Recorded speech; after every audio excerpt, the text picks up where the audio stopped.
अखिलेश यादव की मीटिंग में जब ओवैसी की चर्चा शुरू हो गई, समाजवादी पार्टी के सांसद जियाउर रहमान बर्क ने उनका नाम लिया। बात यहां से चली कि हमें असदुद्दीन ओवैसी के बढ़ते प्रभाव को लेकर कुछ करना चाहिए। इसी दौरान पूर्वांचल के एक सांसद ने कहा यूपी में वो कोई फैक्टर नहीं है। अखिलेश यादव ने बीच में टोकते हुए कहा कि आप लोग ही बताइए करना क्या है। उनके इतना कहते ही पार्टी के एक दूसरे मुस्लिम एमपी ने कहा कि हम इस पर एक प्लान बनाते हैं, इसके लिए हमें कुछ समय दे दीजिए। बिहार और फिर महाराष्ट्र के बाद क्या ओवैसी अब यूपी में भी एक नई ताकत बनकर उभर सकते हैं? नमस्कार, मैं हूं पंकज झा और ये है राजधानी। Brought to you by ITEL and Goldie Masale।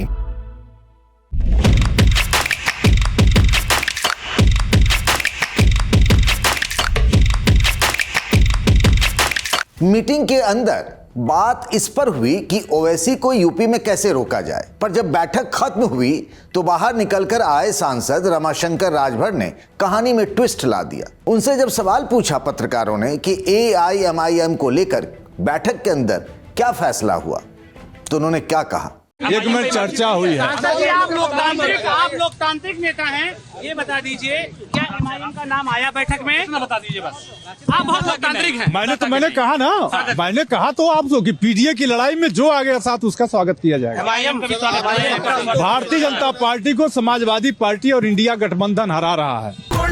Goldy chole मसाले, जहाँ जाएं रिश्ते बनाएं। गोल्डी लाए हैं फ्रेश लॉक टेक्नोलॉजी, जो रखे मसालों को हर समय फ्रेश। समाजवादी पार्टी के सांसद कह रहे हैं कि अगर असदुद्दीन ओवैसी भी साथ आ जाते हैं तो उनका स्वागत है। उनकी बात AIMIM कैंप तक भी पहुंची। पार्टी के नेता आसिम वकार ने कहा कि स्वागत तक तो ठीक है, पर साथ आने का न्योता तो खुद पार्टी के चीफ अखिलेश यादव की तरफ से आना चाहिए। सबसे पहली बात तो अगर आप दिल से हमारा स्वागत करते हैं तो आप सिर्फ एक सांसद हैं, 37 सांसदों में से एक।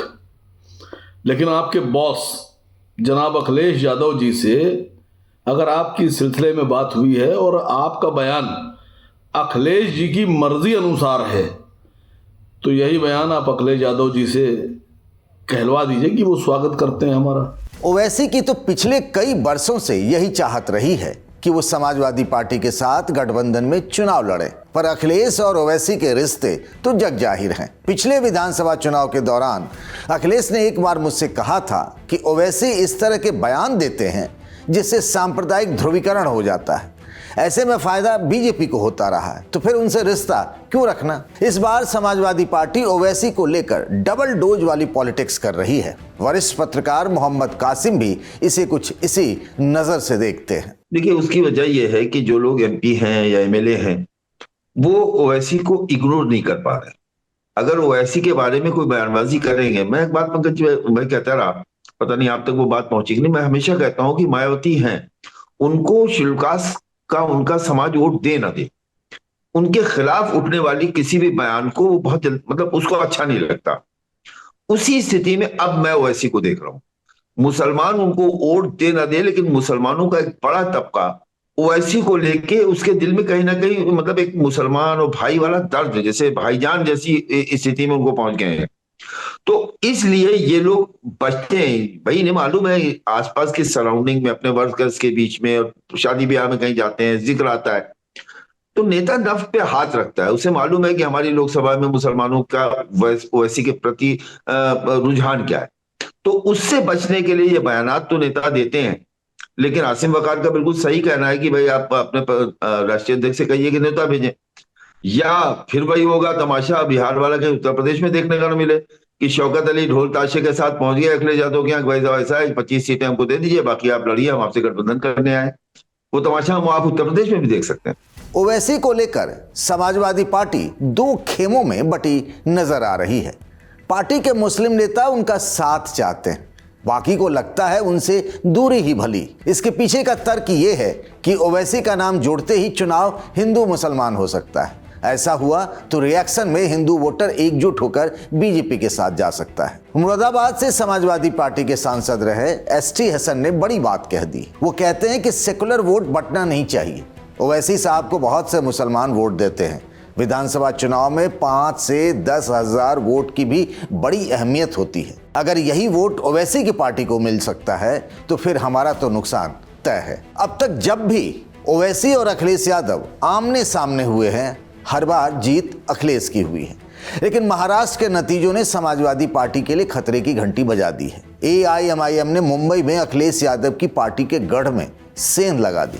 जो मुसलमान अब तक समाजवादी पार्टी के साथ थे उस इलाके में, वही इस बार ओवैसी के साथ चले गए।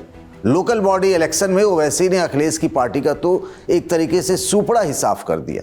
मुंबई के मानखुर्द शिवाजी नगर विधानसभा के अंदर आने वाली सभी 6 सीटें AIMIM ने जीत ली।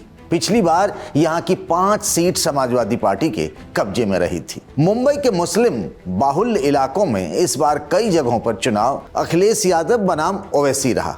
समाजवादी पार्टी के महाराष्ट्र अध्यक्ष अबू आजमी के एक बयान की वजह से ऐसा हुआ। ओवैसी ने चुनाव प्रचार में कहा कि अबू आजमी और अखिलेश यादव को पता है कि जब मुस्लिम राजनीतिक नेतृत्व आगे आएगा तो अखिलेश की दुकान बंद हो जाएगी। उनका दावा है कि कांग्रेस और समाजवादी पार्टी मुस्लिम वोट ले लेते हैं, लेकिन मुसलमानों को न टिकट देते हैं और न ही सत्ता में उनकी कोई हिस्सेदारी होती है।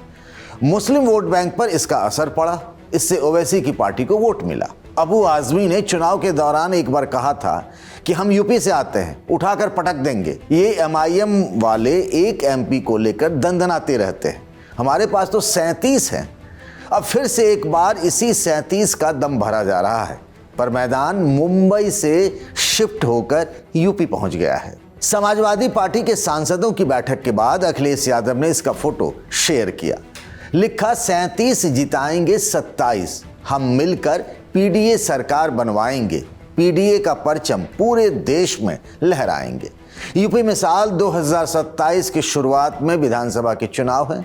अखिलेश को लगता है कि लोकसभा चुनाव में जैसे उनकी लॉटरी निकली, वैसे ही विधानसभा चुनाव में वे सत्ता में वापसी कर सकते हैं। सांसदों की बैठक में अधिकतर नेताओं की राय यही रही कि ओवैसी से कोई फर्क नहीं पड़ने वाला। बीजेपी को हराने के लिए मुसलमान हमें वोट करेंगे। अखिलेश यादव ने खुद मीटिंग में कहा कि ओवैसी की पार्टी बीजेपी के फायदे के लिए चुनाव लड़ती है। उधर ओवैसी भी महाराष्ट्र चुनाव नतीजों के बाद बम है। बिहार में 5 सीटें जीतने के बाद से ही उनकी नजर यूपी पर है। वो कहते हैं कि जो भी हम पर बीजेपी की B टीम का लेवल लगा रहा है वो अपने लिए मुसीबत बुला रहा है। जो आरोप लगाते, तो हैदराबाद में कहावत है, गिरे तो गिरे टांग मेरी ऊपर। तो अब मैं उसका तो इलाज मेरे पास नहीं। आप आरोप लगाइए, मुझे कोई फर्क नहीं पड़ता, मगर आप एक बात उनको समझना चाहिए कि अगर आप इस तरह से अनाप शनाप बक रहे हैं तो आप ना सिर्फ जो जनता निकलकर वोट डालकर हमको कामयाब करी, आप उनको तकलीफ दे रहे हैं, और उनको अगर आप तकलीफ देंगे तो मजीद और नीचे जाएंगे इंशाल्लाह आप लोग। यूपी में करीब 20% मुस्लिम वोटर हैं। कमजोर हो रही BSP के बाद समाजवादी पार्टी इनकी पहली पसंद है। यही वजह है कि यूपी में AIMIM कुछ छिटपुट चुनाव को छोड़कर कोई अच्छा परफॉर्म नहीं कर पाई। ट्रेंड यही रहा है कि बीजेपी को हराना है तो समाजवादी पार्टी के साथ जाना है। वरिष्ठ पत्रकार राजेंद्र कुमार बताते हैं कि ओवैसी अगले चुनाव में अखिलेश के लिए कोई चुनौती नहीं है। ओवैसी का उत्तर प्रदेश की राजनीति में कब आते हैं, किस उत्तर प्रदेश की समस्या को लेके वो बोलते हैं, किस मुख्यमंत्री के काम के बारे में इन्होंने अच्छा कहा या खराब कहा। जब हमें खाली विधानसभा चुनाव में चंद लोगों को टिकट देके समाजवादी पार्टी को या जो भी लोग हैं उनके वोटों को काटना है ताकि बीजेपी आसानी से आगे बढ़ सके। ये है ओवैसी का राजनीति का जो आम समाज में मुस्लिम समाज के बीच में धारणा है, वो ये धारणा है।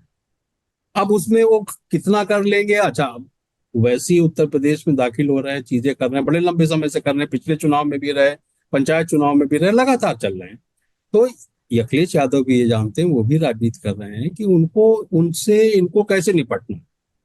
उसलिए तो चिंतित होंगे ही ना कि भाई जो भी नुकसान करेंगे वो थोड़ा बहुत इन्हीं का करेंगे, लेकिन बहुत ज्यादा नहीं करना। बीजेपी को हराने के लिए मुसलमान कहां जाएगा, हमें ही तो वोट करेगा। बिहार में आरजेडी इसी फॉर्मूले पर चुनाव लड़ती रही। नतीजा ये रहा कि सीमांचल के इलाके में ओवैसी ने क्लीन स्वीप कर दिया। जहां मुसलमान वोटरों की आबादी 40% से अधिक है, पिछले 2 विधानसभा चुनाव से AIMIM 5-5 सीटें जीत रही है। ओवैसी का फंडा ये रहा है कि मुसलमानों को अब अपनी लीडरशिप चाहिए, वोट हमारा, राज तुम्हारा नहीं चलेगा। बिहार में भी NDA की सरकार है और महाराष्ट्र में भी। दोनों BJP रूल्ड स्टेट्स में ओवैसी की पतंग खूब उड़ी। यूपी में भी BJP की सरकार है। तो क्या यहां ओवैसी कोई गंभीर चुनौती पेश कर पाएंगे या फिर एक बार वोट कटवा ही साबित होंगे? बताइएगा कमेंट बॉक्स में। इस वीडियो को बनाया हमारे साथी शुभम ने। राजधानी में आज के लिए बस इतना ही। बने रहिए द लल्लन टॉप के साथ।